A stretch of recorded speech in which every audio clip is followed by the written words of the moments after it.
রাজধানীর শ্যামলী ও মহাখালীতে সড়ক অবরোধ করায় রবিবার দিনভর যানজটে ভোগান্তিতে পড়েন নগরবাসী।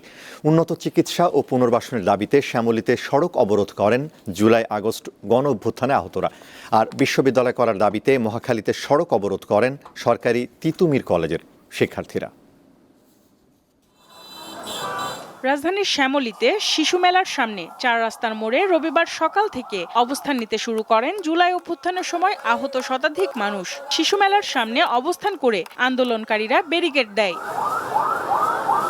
আন্দোলনকারীদের দাবি, জুলাই অভ্যুত্থানের সময় আহত হয়েছে, কিন্তু এখন পর্যন্ত তাদের উন্নত চিকিৎসার ব্যবস্থা সরকারের পক্ষ থেকে নেওয়া হয়নি। আহতদের নিয়ে তাদের কোনো প্রজ্ঞাপন, তাদের কোনো প্রস্তাবনা, তাদের কোনো যে কতিপয় একটা সমলেখা, সেগুলো কিছু করা হয়নি। ২২,০০০ আহত আমরা একসাথে হব এবং কঠোর আন্দোলনে যাব, সিদ্ধান্ত এটাই আমাদের।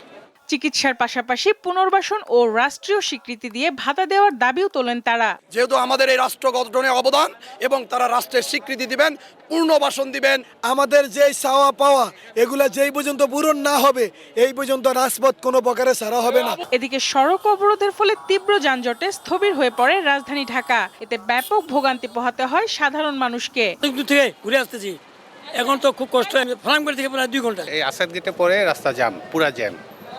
কোথাও আর এখন শেষে বাধ্য হয়েছি হাঁটতে, আমি কল্যাণপুর যাবো, হেঁটে হেঁটে যাবো। সন্ধ্যা ৬টার দিকে আন্দোলনকারীরা অবস্থান কর্মসূচি প্রত্যাহার করে রাস্তা থেকে সরে যায়। ফলে যানজট স্বাভাবিক হতে শুরু করে।